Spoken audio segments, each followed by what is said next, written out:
everyone, I'm Sal Henley, and this time last year we were preparing for the Slimming World Golden Bus Tour. But now times have changed quite a lot, but we're at home and we're cooking up some videos for you guys. So I hope you're enjoying the ones you've seen so far. We're bringing you another one today called Dirty Rice, which is a great little main course to have at the weekend, and it's sort of like a takeaway. So we're going to cook up today using some peppers and onions. You've probably got a couple of those hanging around in your fridge and you're using up. We got some rice and we got cans of beans and a bit of hot pepper sauce, and we're going to create something delicious. So let's get cooking. So I've already cooked one onion here. I've just cooked it in a little bit of water, but you can use low-calorie cooking spray if you prefer. And then that's taken about 5 minutes. So I'm going to add in 4 peppers. I had in my fridge 2 red ones, 1 yellow, 1 orange, but any combination you like. I'm not a massive fan of green because they're quite bitter, and these are sweeter, but that's up to you.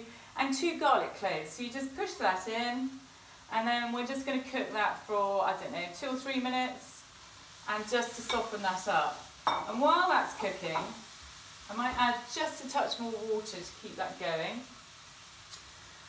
I'm going to talk to you about how you cook rice. How many of you struggle with cooking rice? A lot of you, I guess. The way to cook rice is, there's 2 different methods. This is what we call absorption, so it's a measured amount of water that goes in there. But if you want foolproof rice every time and you want to have it as an accompaniment to a dish, all you need to do is, first of all, choose a really good rice. And when I say that, you look in the packet when you're buying it to make sure there aren't many broken grains in there. Broken grains equals claggy rice when you cook it. So get good quality rice, and then lots of boiling water, more than you probably think. Chuck it in there, bring it back up to the boil, and it needs to be dancing in the water. And you cook it for the amount of packet instructions. It depends on easy cook versus non-easy cook, but look at the back of the pack, you'll find that out. And then once it's cooked, you drain it in a sieve and get the water out as quickly as possible. And then do not pour boiling water over it from a kettle. Get a piece of kitchen towel and you put that over the top. Leave it for 5, even 10 minutes. And what will happen is all the rice will stand up like soldiers, and it will have drawn all the moisture out, and all your rice will be beautiful, light and fluffy. Fingers crossed. Anyway, let's get back to this. So if you had a bit more time, you could cook that a little bit longer, and you're just trying to soften that up. You can see there's a whole host of lovely colours going on there, which is good because we always eat by our eyes. And then I've got 2 cans here of beans. Now the recipe calls for black-eyed beans. I couldn't get those. So I've chosen just sort of slightly more unusual ones. One we had in the back of the cupboard and the other I bought. So this is black beans.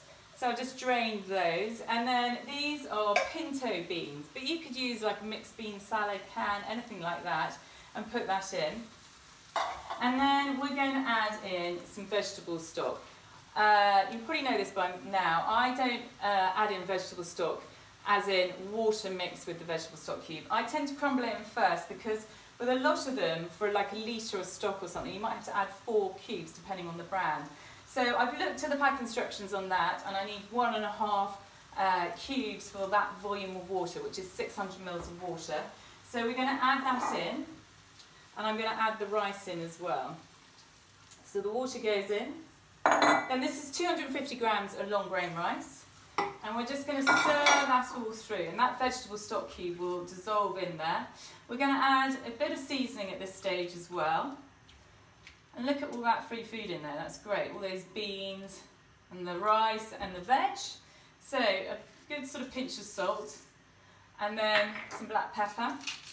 And then what you want to do is bring that up to the boil and put a lid on it, and you simmer it for 15 minutes over a sort of low to medium heat.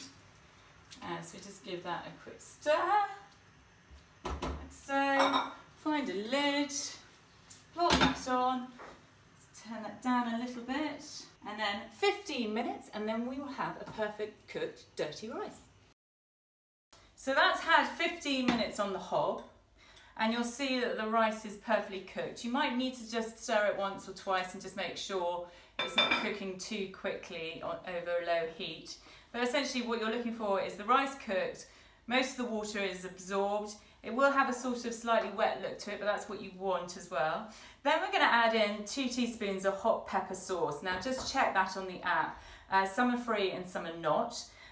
so you can choose what you want to do there. So that's that. If you like it a bit spicier, chuck a bit more in.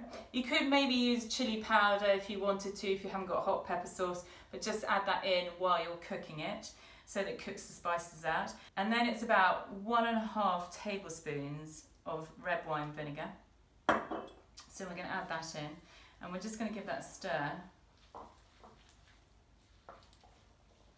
I tell you what, whew, that is nice and fiery. I can smell it in the steam, it's delicious. And then a little bit of parsley on there. So once you've stirred the parsley in, you can just take it to the table and serve it up with any barbecued meats. It would be delicious with those, or even have it as a main course, as like a little takeaway with a salad at the side of it would be delicious. Get a nice crunchy salad, iceberg lettuce and tomatoes and celery would be delicious with it. Enjoy everyone, hope you're having a great summer.